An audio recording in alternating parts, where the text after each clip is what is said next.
Hello, YouTube friends and family. This is Simbala again. Welcome to my channel and welcome to my story, life story, Awakening into the Void. So, a little intro first. I finally decided to give my channel a name because I thought, I could use my name, but I'm observing other channels and stuff that like that. Notice that people have like cute names or names that are very descriptive of what they are presenting on their channel. So I wanted to do something similar. So I decided to name my channel Simbala's Intuitive and Experiential Wisdom. And I find that to be the most accurate of what I am sharing. And no, I am not a psychiatrist. No, I am not a psychologist. I am not licensed in any of those arenas. I don't have any certificates of any kind.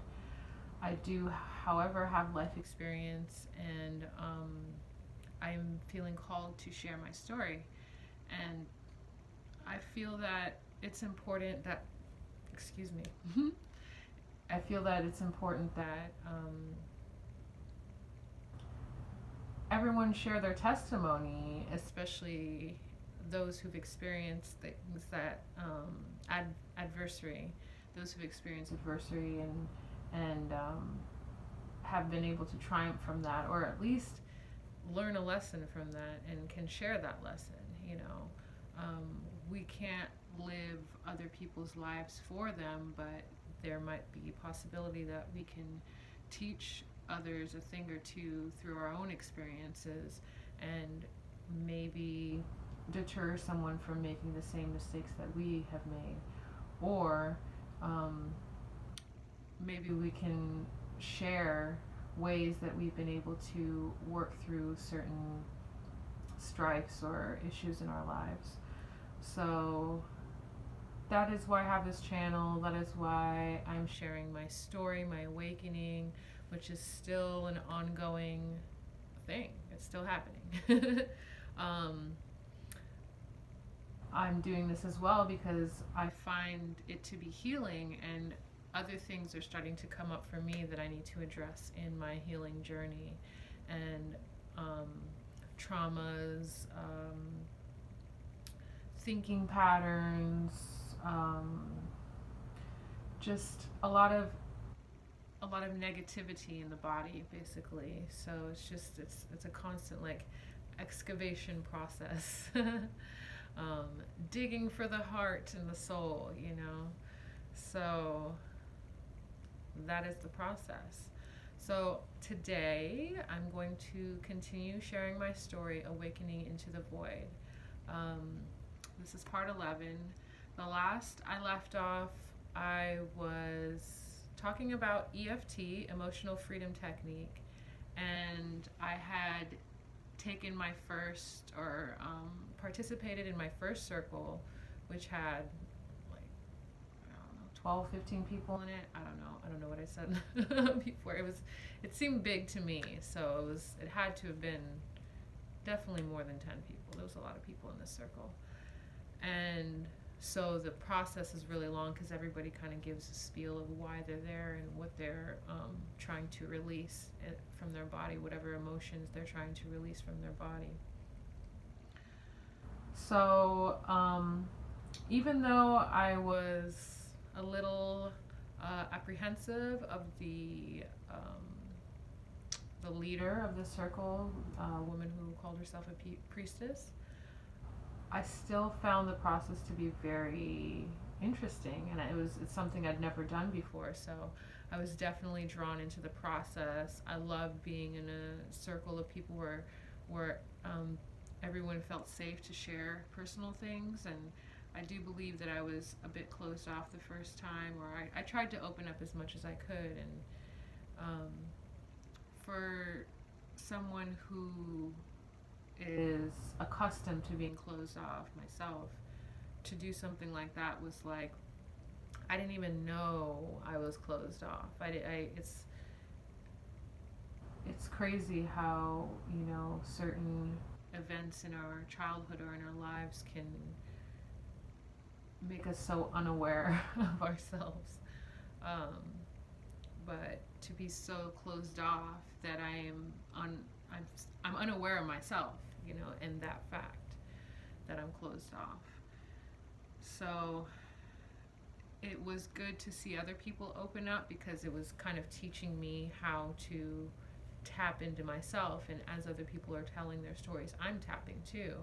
And because we're doing this in this collective circle, you know, we can relate with a lot of other people. It's so easy to relate to others. So that's another healing aspect of it is recognizing that, oh my God, like most of us are not alone in our problems. Most of us are not alone in our issues.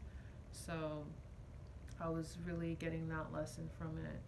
So I kept going back. You know, it was right around the corner from my house. My friend from work was doing it too, so I had someone to go with. I didn't feel alone in it, and it was great. It was a great way that I would spend, you know, whatever it was, like a Thursday night or a Friday night after work, and go do some tapping and like a 3 hour long session, you know, intimate with a large group of people, and work through emotions. And it was interesting because while I was doing this healing module and attempting to strive towards emotional wellness, even though that's not what I quite knew what I was doing at the time, it's kind of like I was just going with it. It's just like, okay, there's this opportunity, let me do it. It's free, you know, it's right around the corner from my house. So it was just a way of getting into some sort of self-healing therapy, spiritual practice of some sort. Even I couldn't even call it spiritual practice at the time because that all seemed a little too woo-woo for me. So I just kept on my grind. I was working full time at the warehouse, the fashion warehouse, still hanging out with my girlfriends, getting drunk all the time, a lot of partying going on. And we, you know, we were rowdy. So for me, it was kind of a drawback in life because I had been making steps ahead and was gonna, you know, start my art business, and all of these things were going, and then I moved back to this town, and I'm right back into the same patterns of just working. You have a place, you're with your friends, you're partying, and the cycle just never ends.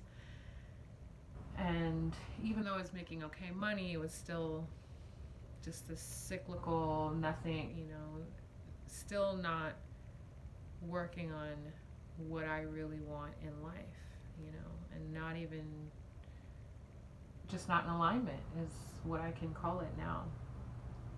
So I'm doing the tapping, but still living this life that's just sucking me down. And it's, you know, in a lot of ways deplorable.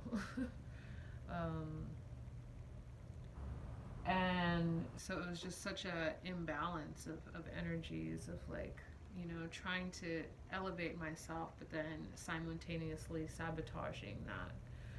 So that was just causing a lot of discord within my system. And then the job that I was working it was becoming all consuming.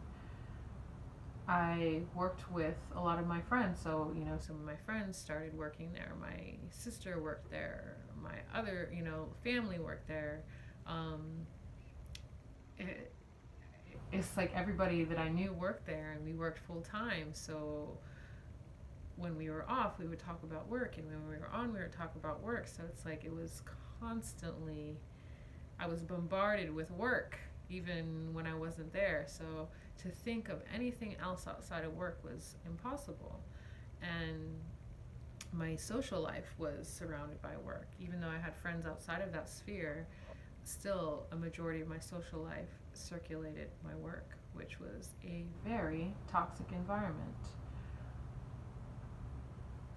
That job was not good for me at the time. It had a very and I know a lot of people experience this, you know, toxic work environments, and a sort of cliquish hierarchy, a lot of gossip, and just underhanded behavior.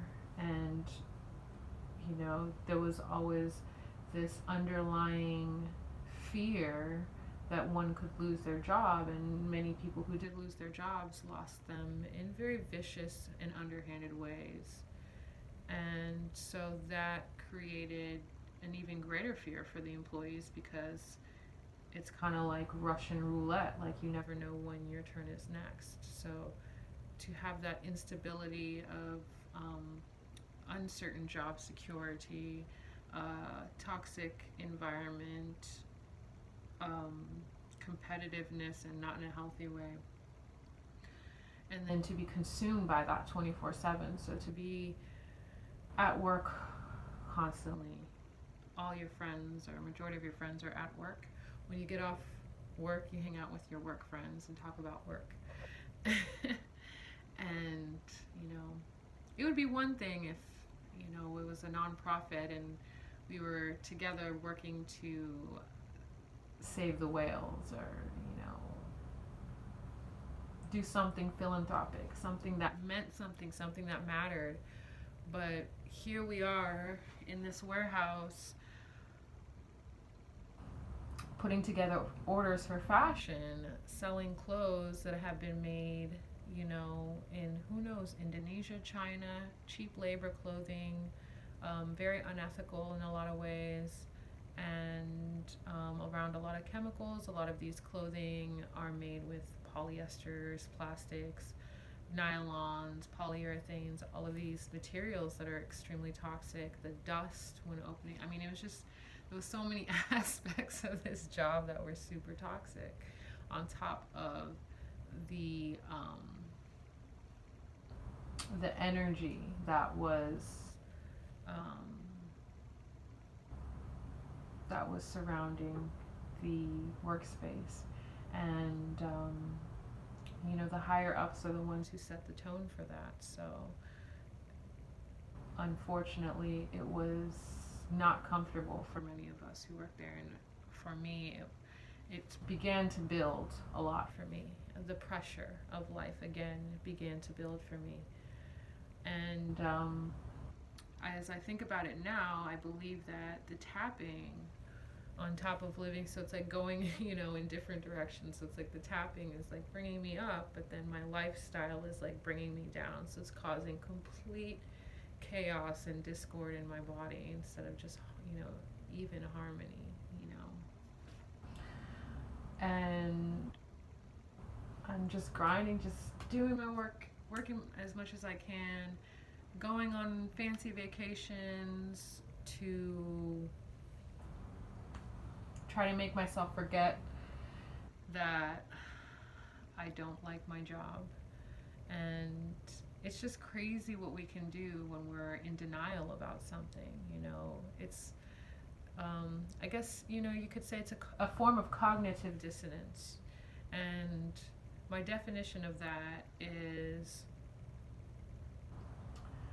when you have a belief of something, but you're like a core belief, but your instinct and your inner knowing goes against that core belief, your inner moral standards or whatever. So in my example, it would be that deep inside I know I hate this job. I hate it so much. But logic tells me this is a good job. It pays you well. You need to stay here. You have to pay rent. You want to go on vacations. You need a job to do that. So that in itself, and that's, an example of cognitive dissonance. And it comes in different forms, people who try to justify prejudice in some way. It's like, deep down they know it's wrong, but their logic is trying to justify something that they know in their heart is wrong. Um, so it creates chaos in the body, and then to be tapping on top of that, which I'm supposed to be releasing emotions. So it's like at that time in my life, I was like a pressure cooker. You know, I was reaching a boiling point, and to be drinking and back into that lifestyle again, and just party, you know, it was kind of a reckless lifestyle. Up late nights, I was partying a lot, drinking a lot, so poisoning my body again. And you know, frivolous love affairs again, and just it just kept spiraling down and down and down, and I couldn't see it. I was in denial, and I just allowed it to build up more and more and more. And I'm glad I did the tapping, because it was something to look forward to in my life. That was something different from the partying. It was something different from the regular cookie cutter life that, or I don't even want to say cookie cutter, but just the generic life that we're, you know, instructed to live, of just the college, you know, you go to school and you graduate, and then you get a job and you get married, if you're a woman, or if you're a man, I mean, it's the same kind of thing, you know. And I found myself like caught up in that, and especially because my coworkers were all always talking about that, like so excited about getting married, and so excited about having a dog, and marrying some random dude, or I don't. It just, I'm like, it blew my mind. I'm like, that's it? Like, that really? Like, that's what makes you happy, you know? And it was just beginning to be all too much for me. And so I was reaching my boiling points, and I was continuing to party. And I had a few experiences with someone, and their attempt to drug me in the partying sphere. And the first attempt, I was lucky enough to have another friend near me, so when I passed out, my other friend just sat there and watched me. And it's just, this is the levels that my partying got to, just being out of control, to where I'm getting into things and endangering myself. And the second time, I'm a cannabis smoker, and someone offered me something called salvia, and I didn't know what that was. I'd never heard of it. This person told me you could find it at the store, so I was like, okay, I'll try it. You know, I've always been into trying, you know, new things, as long as they're plants and stuff like that, you know, and safe.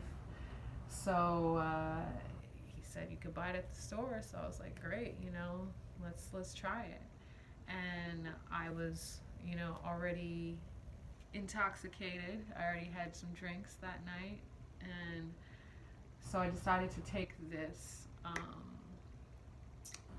salvia, and you smoke it. So you can smoke it in a pipe, smoke it in a joint. I decided to pack it in my bong. And the instant that I hit it, I forgot that I was smoking salvia and not cannabis. And so I smoked it like it was cannabis, and cleared the bowl.